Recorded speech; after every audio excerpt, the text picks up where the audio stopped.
J'aimerais commencer par vous présenter quelqu'un d'encore plus mal habillé que moi.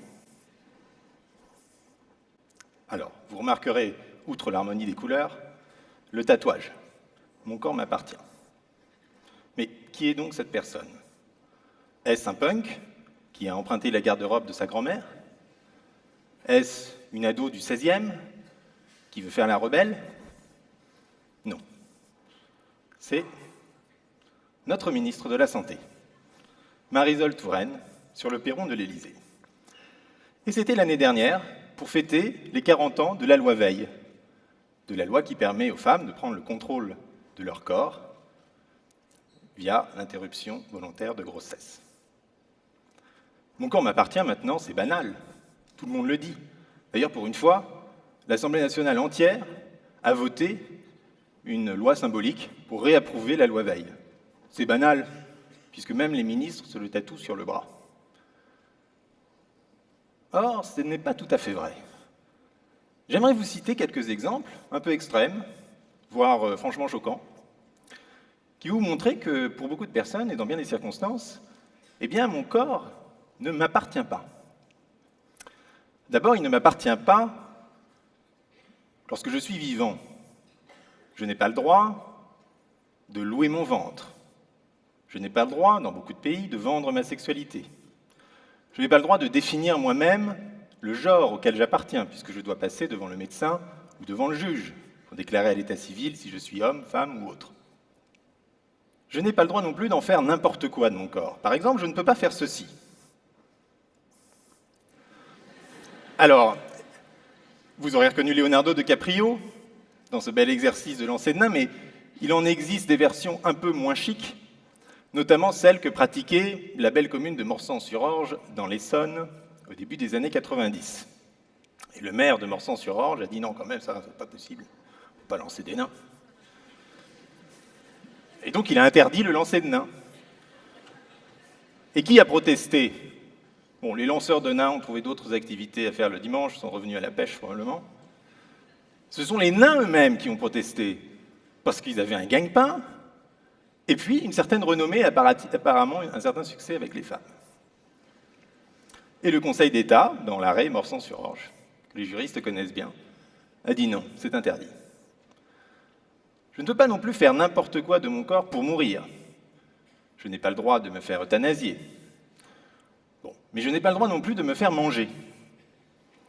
En 2001, un ingénieur allemand, charmant, a posté une annonce en disant « Je cherche un volontaire pour le manger ». Il a reçu un certain nombre de candidats, a fait une sélection, peut-être quelques interviews de dernier stade, et puis finalement il a trouvé Bernd, qui était tout à fait d'accord. Alors ils ont commencé d'abord par découper le sexe de Bernd et par le manger ensemble, probablement aux chandelles. Visiblement assez satisfaits de ce petit apéritif, ils ont décidé de passer à la suite. Et d'ailleurs, tout est filmé, donc on peut le voir, hein, je vous le recommande, c'est très sympa. Armin a mangé Bernd. Mais figurez-vous que c'est interdit. Bah, enfin, c'est incroyable, ils font quand même de mal à personne. Eh ben non, on n'a pas le droit de se faire manger. Bon. Eh bien, et même après la mort, je ne peux pas toujours faire n'importe quoi de mon corps. Par exemple, je n'ai pas le droit de pratiquer l'immersion en mer, alors que le plongeon est autorisé du non vivant. Je n'ai pas le droit non plus de me faire embaumer, à moins que je m'appelle Lénine, Mao ou Valéry Giscard d'Estaing.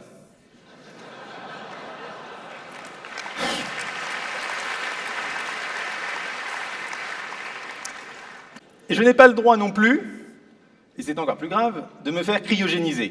Vous savez, ces personnes qui se font, qui se font geler, qui se font congeler, en espérant que dans 10 ans, 100 ans, 1 million d'années, on les décongèle, parce qu'on aura trouvé les moyens de les faire revivre, ou bien de guérir les maladies qui les ont tués. C'est un certain succès. Il y a en Russie ou aux États-Unis des bases de cryogénisés, où vous pouvez voir donc les cercueils. Alors certains mettent le corps entier, d'autres seulement la tête, c'est moins cher. Et en France, un médecin, Martineau, a trouvé que c'était une très bonne idée, d'abord fait congeler sa femme.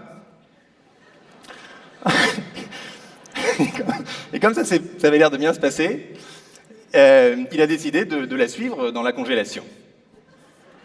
Unis à jamais dans le repos de la congélation.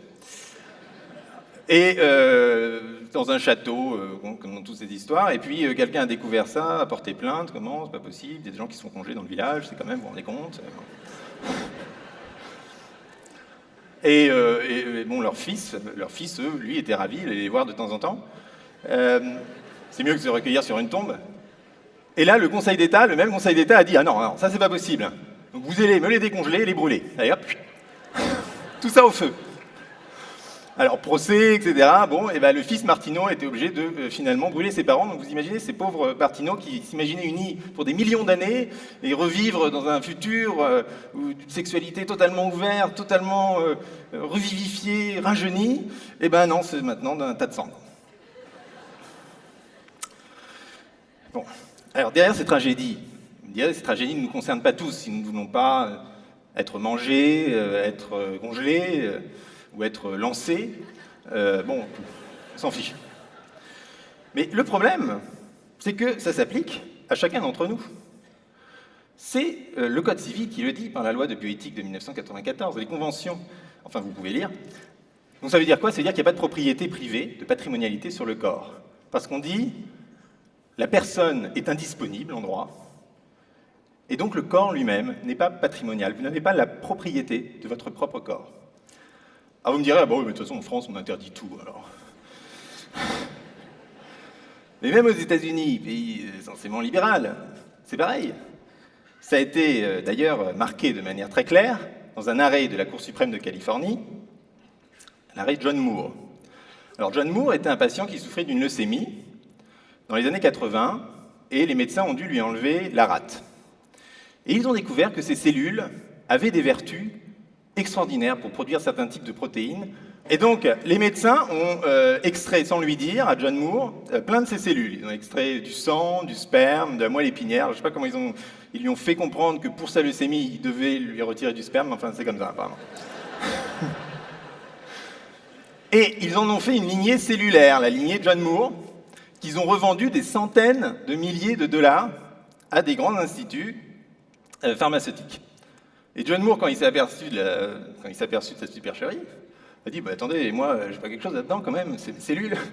Excusez-moi. » Et donc, ça fait un immense procès, et le juge a compris que non, ce n'était pas ces cellules. Qu'est-ce qu'il n'avait pas la propriété de ces cellules. Alors, d'où est-ce que ça vient tout ça? Bien, il y a de bonnes raisons quand même pour croire que ça vient de l'héritage des grands monothéismes. De cette idée de saint Paul que le corps est pour le Seigneur pour le corps.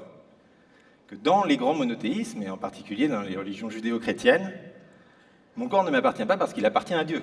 Mon corps est le reflet de l'esprit, chez Thomas d'Aquin. Mon corps est le reflet de l'esprit, mon âme est immortelle, elle rejoint le royaume des cieux. Et d'ailleurs, je peux même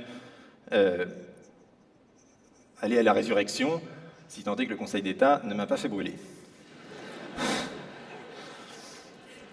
Et d'ailleurs, le pape Pie XII l'a dit de manière extrêmement explicite, c'est la première fois que je cite Pie XII en public, en 1954, devant un congrès de médecins, où il a expliqué que l'homme n'est que l'usufruitier de son corps, et non pas son possesseur plein et entier. Alors, dans notre droit séculaire, sécularisé, il n'est plus question de Dieu, eh bien, le concept de Dieu a été remplacé par le concept de dignité. C'est cet arrêt, toujours Morsang-sur-Orge, c'est pour cette raison que le Conseil d'État interdit le lancer de nains. Parce que la dignité de la personne humaine est regardée comme une composante de l'ordre public. Ça veut dire que c'est aujourd'hui cette transcendance qu'on a abolie, transcendance divine, est reprise par l'État ou par la société, si vous voulez, qui définit la dignité de chacun. Donc la dignité, c'est le sacré sans Dieu. L'idée que quand même, le corps, c'est sacré, on ne peut pas faire n'importe quoi. Alors moi, je vous propose d'essayer d'aller au bout de la logique de la modernité. Et si on était vraiment complètement dans l'immanence, à qui appartient le corps sinon à moi-même? Qui peut définir sa dignité sinon moi-même? Alors là, c'est ce qu'a fait John Locke, pas John Moore, John Locke, c'est moi, il y a beaucoup de John. Et John Locke est le premier à avoir écrit, à ma connaissance, que chacun avait la propriété de sa propre personne. C'est pas un hasard si c'est lui qui écrit ça, parce que John Locke était médecin, connaissait bien la chair, les réactions du corps, et aussi parce qu'il était en plein dans la glorieuse révolution britannique, la révolution des Bill of Rights. Donc toute cette théorie sur le contrat social, sur les droits premiers, fondamentaux, sur la résistance civile, c'est aussi le fait de dire que j'ai des droits naturels qui préexistent, dont le droit de propriété de moi-même. Et il allait plus loin en disant, si je peux avoir la propriété sur des choses extérieures, si je peux m'approprier le monde en le travaillant, en y ajoutant de la valeur, cette idée de propriété est d'abord née de l'appropriation de moi-même. Et réfléchissez-y, si on a la propriété du corps, on a, suivant les termes classiques, l'usus, le fructus et la busus. L'usus, c'est-à-dire, toujours bien, les termes en latin. L'usus, c'est l'usage. Donc, si j'ai l'usus du corps, eh bien, les nains peuvent exercer leur profession dignement. Ensuite, le fructus, je peux le faire fructifier, et donc John Moore peut toucher l'argent de ses cellules. Et puis l'abusus, je peux en abuser et en faire ce que je veux, et si je veux le cryogéniser, c'est mon problème. Et il me semble que la nouvelle génération est une génération qui refuse les structures préconçues, qui veut définir son propre métier, qui veut définir sa propre vie en voyageant, qui veut se construire, se posséder soi-même, être le créateur de soi-même. Et on peut voir de manière un peu anecdotique, sociologique, à quel point cette génération s'approprie son corps. Par le tatouage, par exemple. C'est aussi la manière de définir sa sexualité, de manière beaucoup plus fluide. Une étude qui est sortie qui montrait que la génération Z, c'est même plus Y, c'est Z maintenant, la génération Z est une génération post-genre. C'est même plus qu'elle est bi, c'est qu'elle définit chacun définit sa propre sexualité avec un peu de ceci, un peu de cela. Alors, ça donne beaucoup de choses. Par exemple, on peut être demisexuel, grisexuel, gynéssexuel, pansexuel, Strauss-Kahn sexuel, non, c'est ça. Enfin bon, il y a plein de versions. Donc je ne les connais pas toutes, je ne veux pas tellement les décrire sur scène, mais c'est intéressant, je vous recommande. Et plus fondamentalement, ça va nous permettre de traiter les trois grands sujets de l'avenir. Le sujet de l'homme augmenté, de l'augmentation de soi, le sujet du transhumanisme et le sujet des data, des données. Si demain je peux déjà m'augmenter, c'est-à-dire me construire des bras artificiels, augmenter les membres, augmenter ma capacité cérébrale, voire modifier ma propre ADN. Si je modifie ma propre ADN, je dois bien en être propriétaire. Si demain je veux tester, je veux essayer l'immortalité, soit par la cryogénisation, voilà cet exemple sympathique qui revient, soit, par exemple, comme l'imagine Ray Kurzweil, le pape du transhumanisme, en transférant ma conscience sur une clé USB. Et bien de même, je vais définir moi-même, même contractuellement, la manière dont mon corps est lié au monde. Et puis, il y a une troisième grande question, qui peut paraître un peu adjacente, qui est la question des données, la question des datas.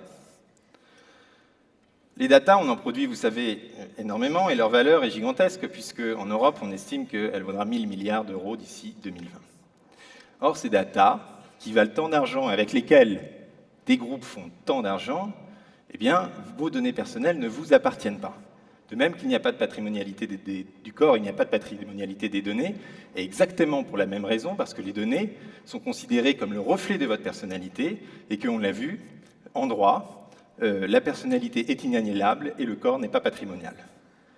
Si demain nous pouvons construire une propriété privée des datas, qui sera à l'ère digitale ce que la propriété intellectuelle fut à la révolution industrielle, alors vous deviendrez propriétaire, en termes véritablement juridiques, financiers, de vos données que vous pourrez négocier. En d'autres termes, enfin, vous serez payé pour aller sur Facebook.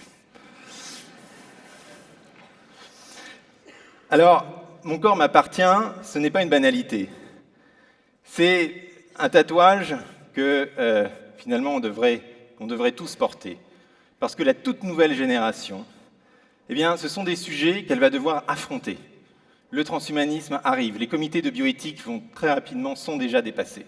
Et pour que chacun puisse choisir ses propres valeurs dans cet univers complexe, eh bien, nous devons d'abord posséder notre propre corps. Merci.